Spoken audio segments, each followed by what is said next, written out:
Hi, and welcome to another episode of Celebrating Small Family Businesses. Today we are honored to be talking to Nikki, Billou, and Theresa Dugwell. Wow, this is a power couple right here. I got to cover a couple of things. So, ladies first, Theresa has a background in clinical psychology. Cool, that's right in our wheelhouse. Biofeedback. But I don't want to bury the lead. 3 Guinness World Records. Oh my God, we're coming back to that. Has grown several clinical practices, 7 figures. Former top results coach with Robbins Research, which is Tony Robbins' organization, with over 12,000 hours of coaching under her belt. Wow. And by the way, written a couple of health and fitness books that are bestsellers. So, and Nikki is an author of not 1, not 2, but 10 published books, 2 of which were New York Times bestsellers. I'm going to have you go into your corporate background a little bit, Nikki. I know you've got quite a story, but also you're the host of 2 podcasts. You've been a guest on over 600 podcasts, and at least the Thought Leader Revolution podcast is over 500 episodes, I believe. And I don't. How many episodes is The Sovereign Man? We're closing on 140. Awesome. Wow. So, yeah, when you guys aren't doing all this other stuff, you run together eCircle Academy, which, as I understand it, you train coaches how to grow their coaching practices, right? That's right. Wow. How do we get here? I got to start first, actually. Theresa, I don't imagine you just woke up one day and said, I'm going to go set a Guinness World Record on running on a treadmill for 12 hours. So what led to that? No, I didn't wake up one morning and make that decision, but I did one night very early in the morning. I participated in a fundraiser for Sick Kids Hospital, and I've always been very big into volunteering and raising money for good causes to help families and communities build. So I've got an invitation to run with the 2 people that were working towards breaking the world record, while at the same time raising a lot of money for the hospital and sick kids. And so I thought, well, what would be really great is to do this in the middle of the night. So at 3 o'clock in the morning, I was running beside these 2 people for an hour and just experiencing what they were going through, because they were running for 12 hours. And so fast forward, when we did our big megathon for the YMCA, which we raised money for community and so forth, I thought it would be really great to actually take that on, that challenge of breaking that record and raising a lot of community involvement, because I basically had me on a treadmill for 12 hours, and the record was to break the greatest distance within that 12-hour period. And so treadmills were filled up with people running beside me. There were all kinds of things happening. And so just quickly from there, I did it 3 times. The second one, I did it with a lady that came to me who had been diagnosed with high-functioning autism. And she was working for the YMCA. And she came to me after the first one and said, hey, Theresa, when you do this next year, can I go beside you on an elliptical trainer? And I hadn't made a decision to do it ever again. And so that was what got to my second one. And she did 12 hours on this elliptical trainer, has a book called Gotta Have Faith, A Woman's Extraordinary Journey over 12 hours. And then we did it again one more time. We raised a lot of money, and it was a cause. I always believe that when you've got something greater than just what you want for yourself, a greater cause, then anything's possible. Absolutely. Awesome. Wow, what a great story. Okay, Nikki, how do we get here? How did you get here? Well, that's a great question. So how I got here from a business point of view is I'm actually originally an immigrant from the Middle East. I'm a Christian from Iran. When I was 11 years old, the Islamic Revolution took place in Iran. And my late father, God rest his soul, he could see the writing on the wall. This was not going to be a place to raise a Christian family anymore. So he and my mom, they got together, they made a plan, and they executed it. And eventually, they got my brothers and I out of Iran It took him almost 4 years to do it, but we landed where I now live in Toronto, Canada. And at the time, though, I was a kid. I didn't want to leave my home. I didn't want to leave my friends. But in retrospect, it was the single greatest thing Mom and Dad could have done for us. They took us from a legacy of tyranny to a legacy of freedom.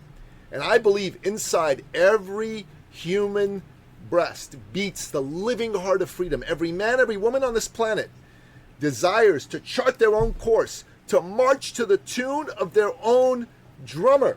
And if you think about it, as entrepreneurs, we rely on freedom more than anybody else. Without freedom, we cannot have freedom of expression, freedom of thought, freedom of ideas. And without those freedoms, we cannot have free enterprise.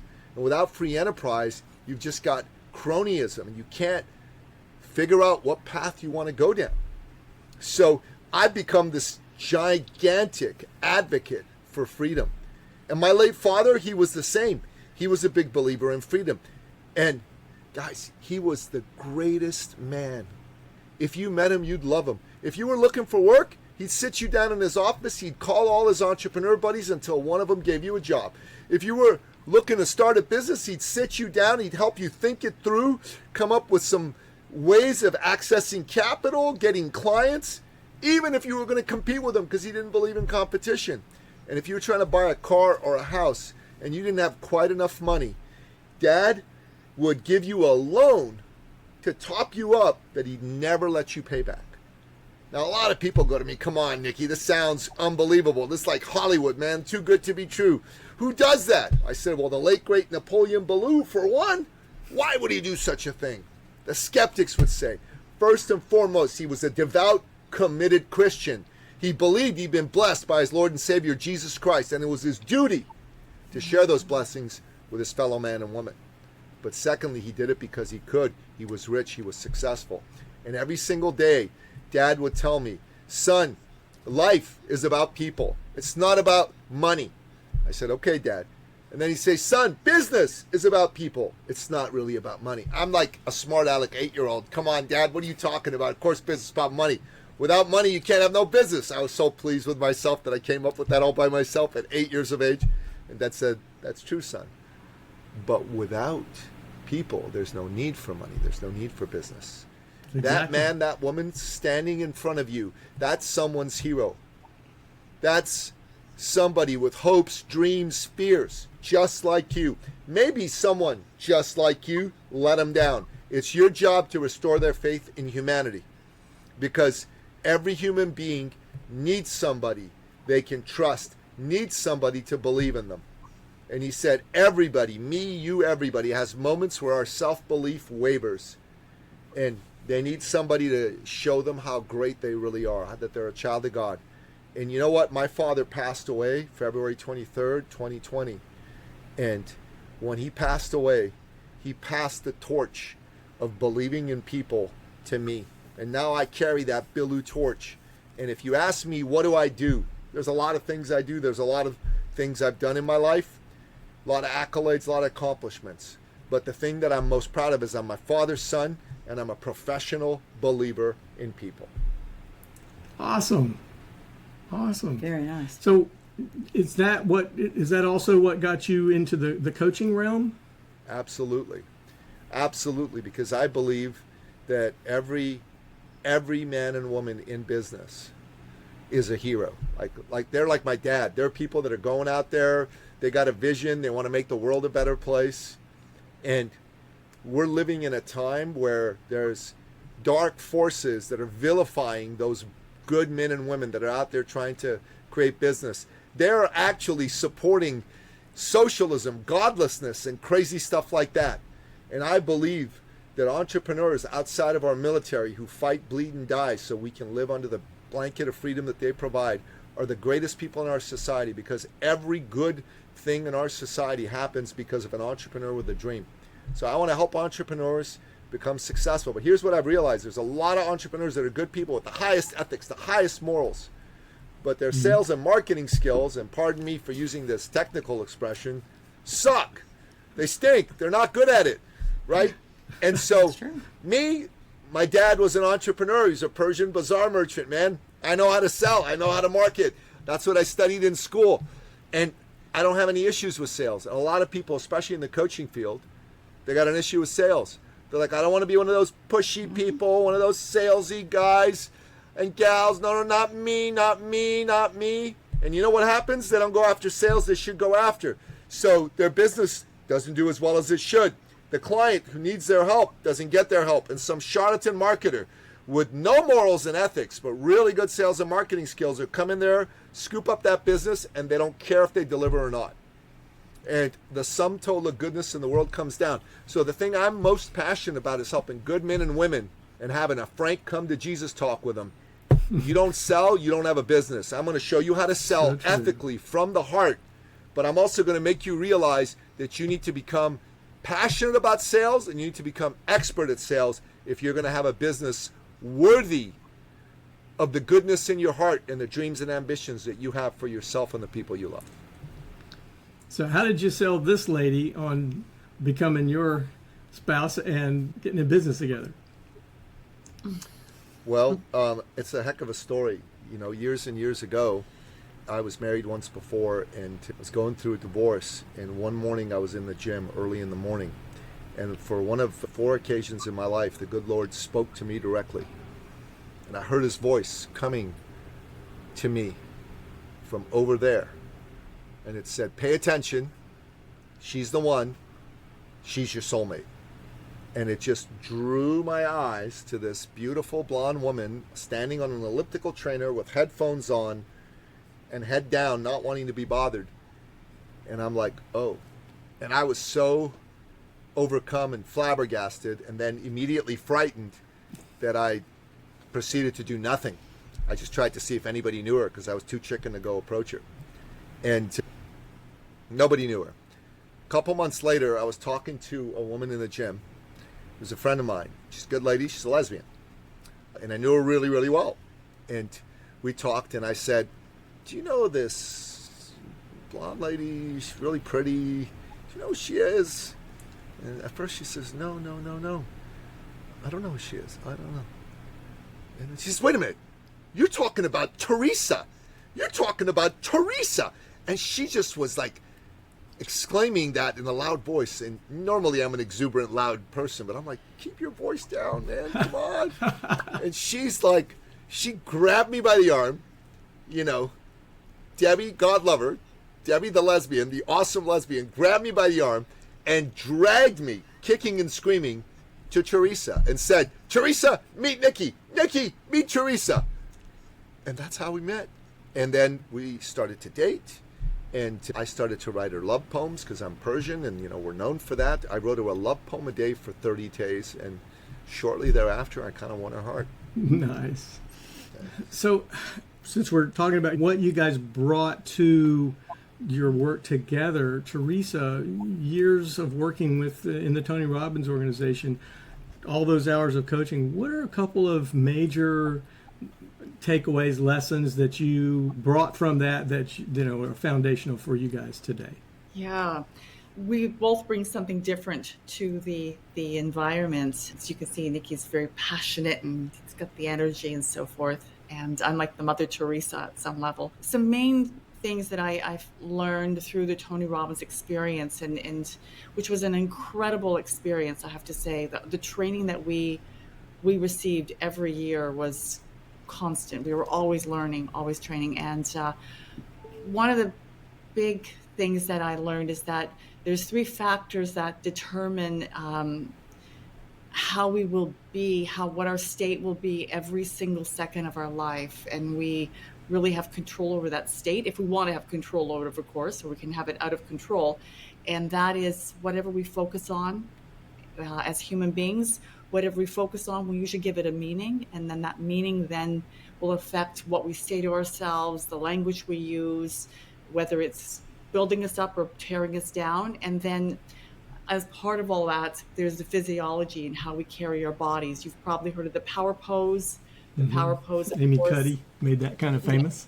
Incredible research there about how just standing or sitting a certain way can increase your testosterone, decrease your cortisol levels, and have you take more risk. And so there's there's these three factors: what you focus on, what you say to yourself, and how you stand, how you carry yourself affects your state and how you're being. And so that was one thing that was always really important when starting a coaching session, is to see what state is the client in that you're actually going to have a call with, to make it the most effective.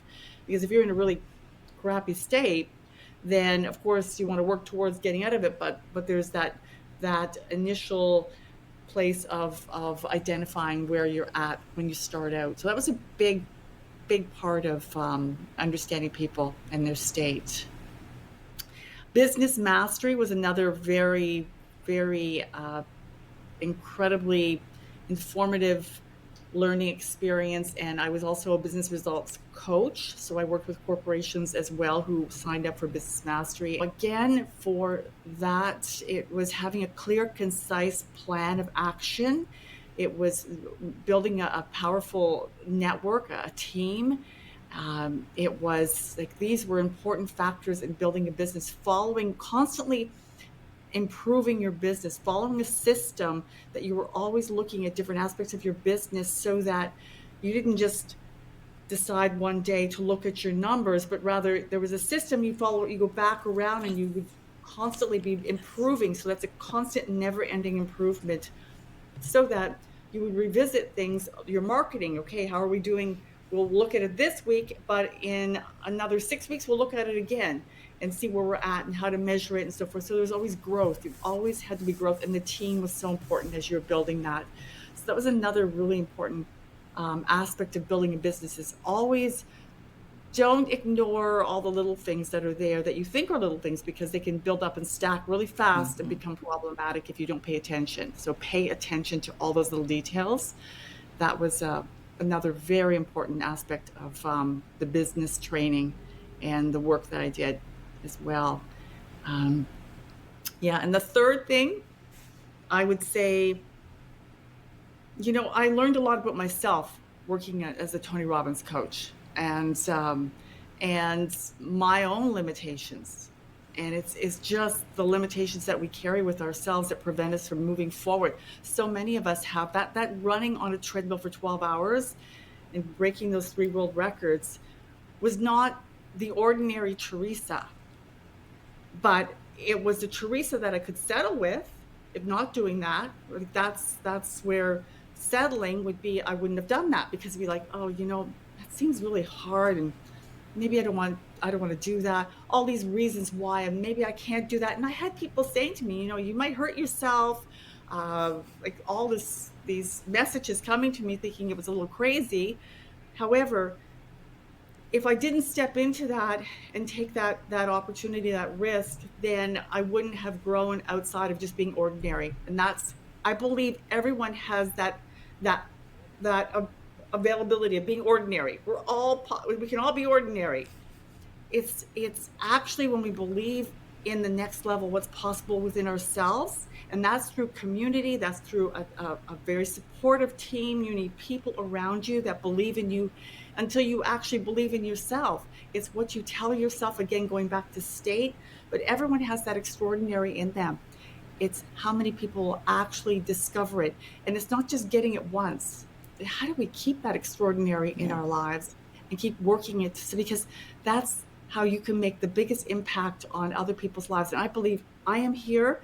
One of my missions in my life is elder care and elder care innovation, because I believe that we need to value our elder care and how we take care of people as we go through. We're all going through this time, and I want to be the person that helps make a difference. And so that's stepping up also. That's stepping into my extraordinary to do that. I can't be ordinary and just settle.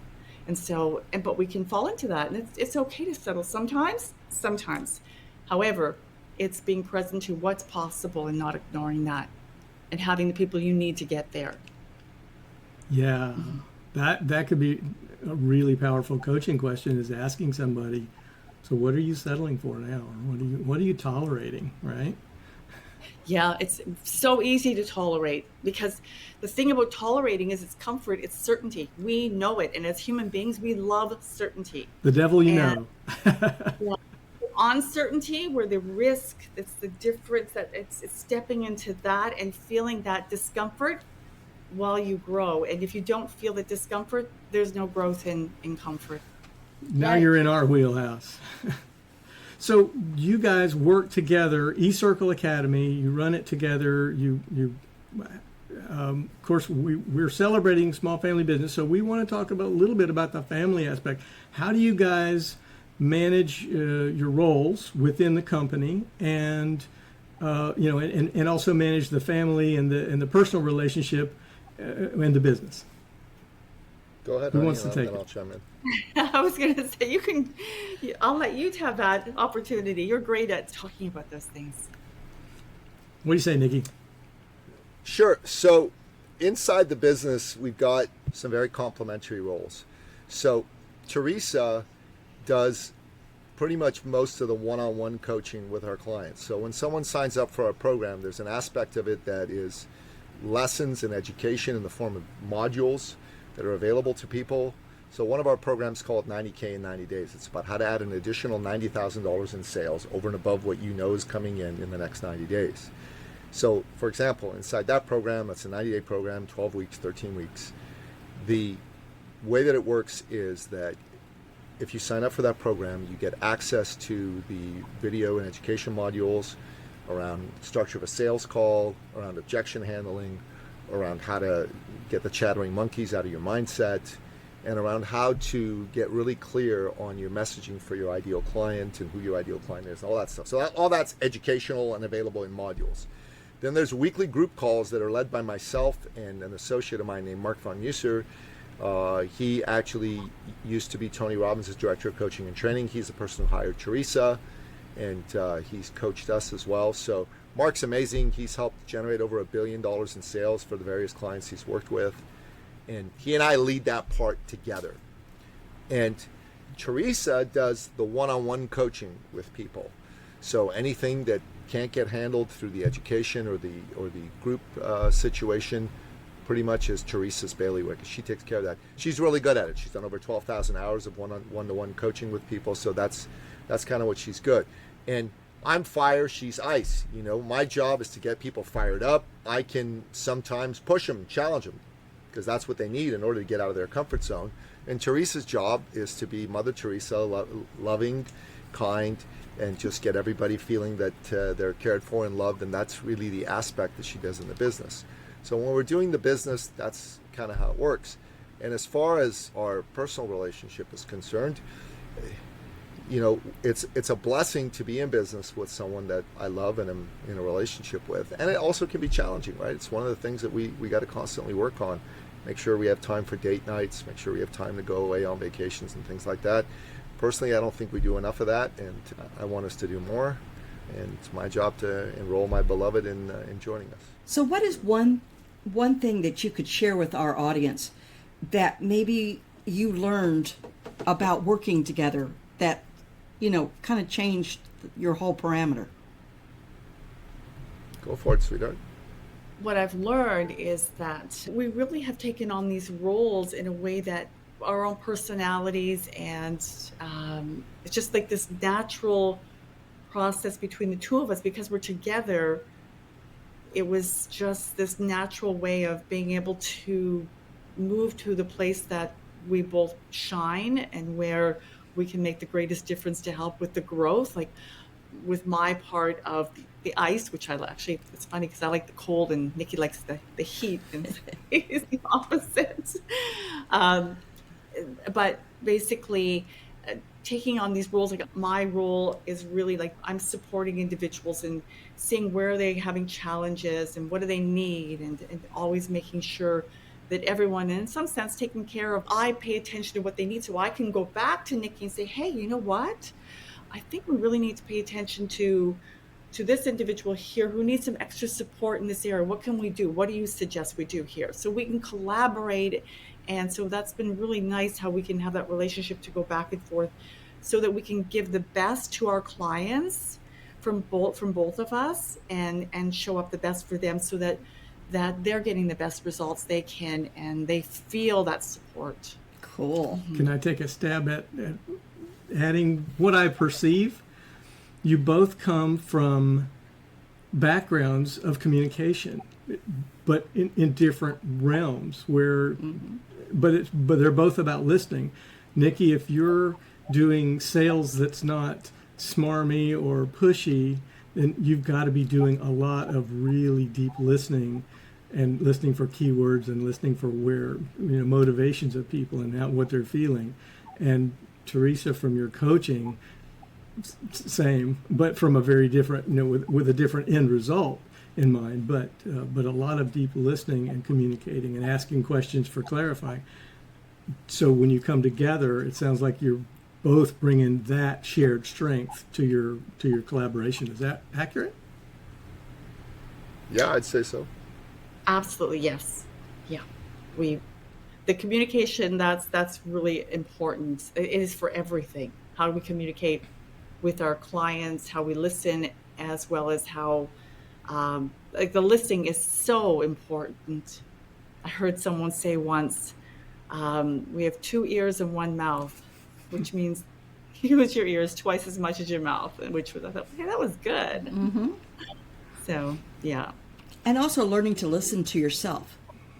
What you're thinking, what you're feeling, how you're projecting, and being aware of that is also key, and especially for entrepreneurs, because sometimes you kind of want to bluster through something or just get it over with, not realizing there's a step that you need to walk through. Yeah. And again, that's where we both complement each other. I grew up in a completely different world from Nikki. I grew up with a single mom and 2 little sisters and not having a dad.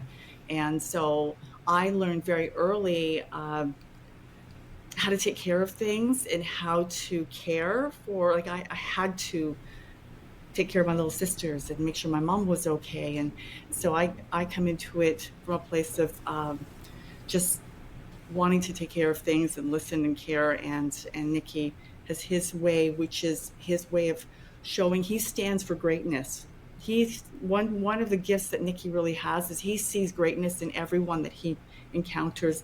And if he works with an individual, he sees that greatness before that person sees it within themselves. And so I'm sort of that, let's do it, we can do it. And yeah, I see that too. And so it's really believing in who we work with before they believe in it in themselves, and lifting them up through our work.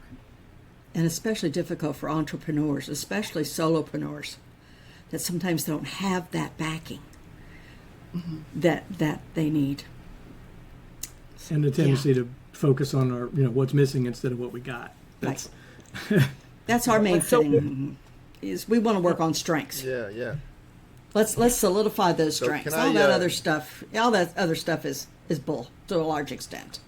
But let's get your strengths and let's build those up and move them on. Nikki, can I share a story with you? Absolutely. Yeah. Can I share a story with you? Mm-hmm. So, late last year, we had a client sign up with us. Her name's Dr. Dia. She's originally South African and wonderful lady. She and her husband, they work together, but she's the face of the business, right? He's fully in the background. And when she came to us, she was really passionate about doing something for a very niche group of people. And this group of people are folks who have med spas. So basically, injecting things like Botox and so forth. And she had no clients. She was doing her own med spa, but she had no clients. And she came to us and says, I think I can do this. I think this can be great. This can be big. And we helped her narrow down her message, because her message, again, using the technical term, sucked. It was really, I work with med spas. That's not a message, right? That's not really a message. And we helped her narrow down her message, and Theresa did a lot of work with her to, if you're a med spa owner, you're probably leaving at least $10 million a year on the table. I'm going to show you how to recapture that. That's a good message. That's a clear message, and an engaging message. Good message. Oh yeah, 10 million got my attention. That's for sure. So, Theresa worked with her, even over and above, what we said we do inside the program. And she helped her set up a in-person live webinar. So it wasn't a webinar, it was like an in-person presentation. 12 people were invited to it. 8 of them sat through the presentation. They weren't interested. 4 of them were interested, but 1 of them was interested enough to buy. And she bought a $500,000 consulting package on the spot. Wow. On the spot. And then 32 days later, she upsold another $550,000 worth of consulting to the same client. So within 32 days, she made $1,050,000. She's in a position that she could probably sell another $3 million worth of this between now and the end of the year. Her biggest challenge right now is delivery, making sure that she follows through and gets the person everything that they need. But her message sucked and it got tightened up, and she was not believing in herself. She wanted to believe in herself, but she didn't believe in herself. And this is what we brought to her, is, hey, we believe in you. We see your greatness. You can do this. We've helped other people do this. And Theresa had a real strong background in this whole clinic world. I was going to say that. It yeah. really made it work well. And boom, she went from 0 income as a coach consultant to $1 million in a 32-day span. And that is a beautiful, beautiful result. That's one of those results that needs a big disclaimer. The result's not typical. But wow. And I don't want to let it fall away at all that the even though Theresa came with all that background, I think the biggest piece of that was instilling that belief in herself, supporting that with the the validation 100%. that you could provide. But without honestly, that's the biggest thing we do for everybody, is we make them believe. We make them believe. If once they believe, everything else becomes simple. Yeah, that's the extraordinary. That's stepping out of ordinary. The other thing is that what can happen is that you come in and you're not clear on. You've got many ideas, and she did have many ideas, and it's almost like there's this channeling, if you want to refer to it as that, channeling to see how do we fine tune this to. We have all these out here where we need. Let's find ways to take all of this creativity. And how do we fine tune it so that we can really target where it doesn't mean you can't go off in other directions, but let's fine tune and work with that first, and then move away and then move to other directions after we've done that. You mentioned creativity there, and it reminded me, you guys did an episode of the podcast together recently. I think it was fairly recent, and you were talking about, you used an example of one distinction to clarify a different distinction. And you were talking about being a cook versus being a chef. Yeah. And the parallel between being an expert and a thought leader. And I thought that was just brilliant, clarification of those distinctions. Do you want to touch on that a little bit? Thank you. Theresa, go ahead. That's your baby. Yeah. Well, it all started at Starbucks, and one of the things I love, I always find the baristas are so great to get to know, because they're just lovely. Many of the baristas I've met.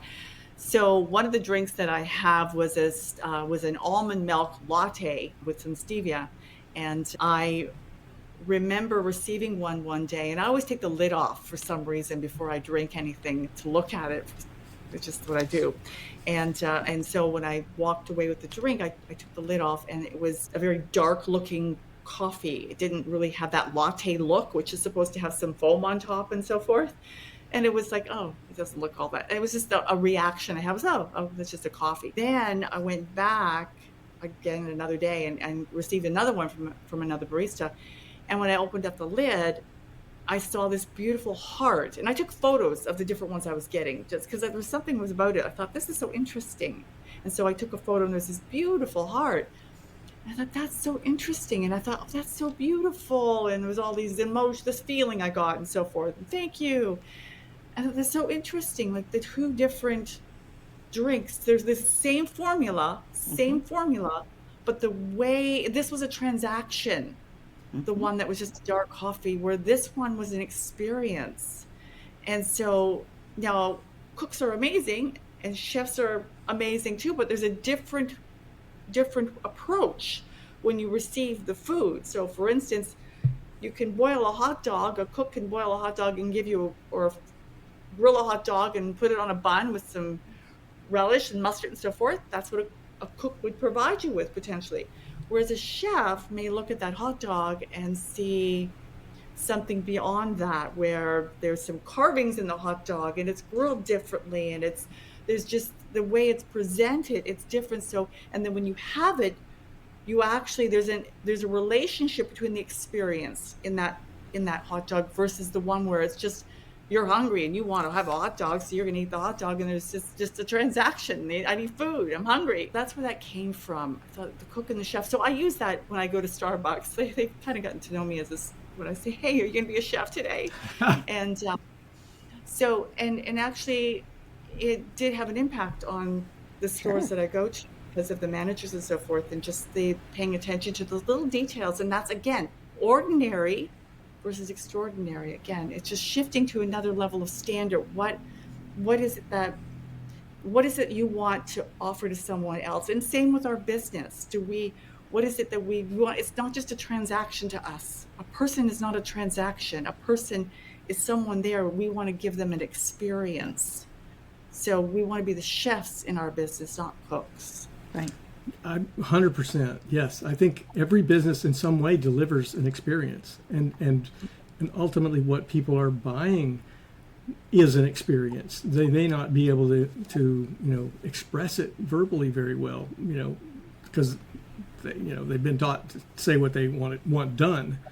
But the difference between a really customer-centric experience and just a transaction is what generates referrals and reviews and memories and all of that, right? So huge deal. I love that example. So what have I left out? What questions haven't we asked? What give me a little bit of the experience of working together. Just, how is your process and your excitement and your, what's thrilling that comes up, and if you can articulate any of that. Do you want to take that on, Nikki? Sure. So what I like to do is I like to do podcasts, because that's an opportunity for me to kind of be in front of an audience and speak. And I love that. It's one of my God-given gifts. And when we do events, I usually am in front of the room and I love to speak. Theresa makes sure that every detail is taken care of, right? Mm-hmm. So that I don't have to keep my eye on that. I can just keep my eye on delivering something awesome for the people. She speaks too, and she's pretty great at it as well. But in the division of labor department, most of that kind of work is done by me, and most of the details are handled by her to make sure that everybody's got a great experience and everything's taken care of. It works. I like it. It's fun. I get to do something that makes me excited and happy, and she gets to take care of everybody, which is something she loves to do. And from that point of view, it's great. So I'll tell you another story. We had a client a few years back. Unfortunately, he passed away from cancer, God rest his soul. His name was Kramer. And Carl used to be a executive vice president of a big manufacturing company here in Ontario, Canada. But Carl was burned out, so he quit and he became an executive coach. When he came to us for a very particular reason, because he loved coaching and he loved not working 60 hours a week anymore. He was working 25, 30 hours a week. But his income dropped 80%. He didn't love that. He didn't love that at all. So he made about $350,000 a year as an executive vice president. He made about $70,000 a year as a coach. So when he came to us, I met him, and this was the part that I was good at. He said, I hear you're good at this. Can we talk? I said, yeah. I enrolled him to come do one of our programs.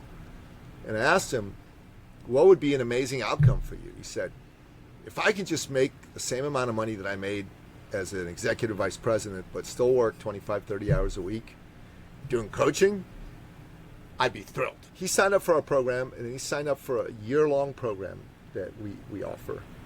And this is a high-level kind of mastermind educational accountability program. And it's a big investment. It's $40,000 to get into that program, right? He signed up, even though, it was more than half what he was scheduled to make the next year, right? And first thing we figured out about Carl is he had that corporate mentality, and it was getting in his way. So he had all these thoughts in his head about what he could do, what he couldn't do, what he could say, what he couldn't say. I gave him permission to cut all that crap out. And I looked at what he was charging, and I said, you charge too little, and you charge monthly. I want you to charge for a full year up front. And I want you to charge at least $25,000 a year for your coaching twice a week. So he started to do that. And then we asked him, well, what do you do? He says, well, I can solve any business problem for anybody. Wrong answer. Any business problem for anybody. I said, no. So we took him through an exercise to help him determine what business problem he really wanted to solve. And it turned out that he really was passionate about growth and scaling. And we took him through another exercise to see what type of clients he wanted to work with. And we got this proprietary system for your ideal client. Turned out he wanted to work with solo practitioner law firms doing at least $1 million a year who wanted to triple or more in size. And when we helped him fine-tune his message, and this was Theresa sat with him, did a lot of one-on-one hand-holding of Carl, and he finally figured it out. And I helped him get really clean on who he was going after. She helped him really tinker with the message, tinker with it. And she took all the head trash out of the way, all the mindset stuff, using all the great work she'd done with Tony Robbins. So Carl, within 6 months of working with us, and it took him 4 months to have this actually start to work. So for the first 4 months, he was just tinkering and figuring it out. Started making 50 grand a month. He was like, oh my God, I think I could do 100. So a couple months he did 100 grand a month. He found he was working too hard at 100 grand a month. So he dropped back down to 50. That's $600,000 a year. That's a $250,000 bump over his 350. And he was only working 30 hours a week on a heavy workload week. So Carl, we actually have a testimonial. It's grainy quality. It ain't the greatest. But we have a testimonial, Carl. I'm so glad we have it because, like I said, he passed away from pancreatic cancer a couple summers ago. God rest his beautiful soul. But he's one of these stories which we're really happy about because I did what I do. I got him through the door, and I got him excited about what he needs to do, and I pushed him and I challenged him to narrow his focus. Theresa did what she does, which is to really work with him, nurture him along, and the two of those, push and challenge and nurture together, took the guy from honestly not believing he could make the kind of money he used to make to making almost double that kind of money and living the last few years of his life totally fulfilled, totally excited about what he was doing because he was coaching people and he loved it and making a lot of money. Cool. That must be very fulfilling for you too. Yeah, it's great. Love it. Yeah. Well, it shows a good balance between the two of you too. How you work together, and that's so important, especially in a marriage situation, because it brings its own set of challenges, doesn't it? It sure does. Well, I want to make sure so for our audience, if they want to find you guys, eCircleAcademy. Is it CA or com? .com. .com. Okay. eCircleAcademy.com. And they can, of course, look up Nicky Billou on Amazon and find all sorts of books. Where else? What else would you suggest we send people to? Anything? Look, if you're the podcast is the Thought Leader Revolution. Yes, thank you. It's thoughtleaderrevolution.com. My other podcast is for men. It's called the Sovereign Man Podcast. Now, there's 2 podcasts with that name. So mine is the one that's for men. The other one is like for men in business that are doing stuff in other markets. It's a little strange. A fellow with a briefcase is that one minus two crossed swords.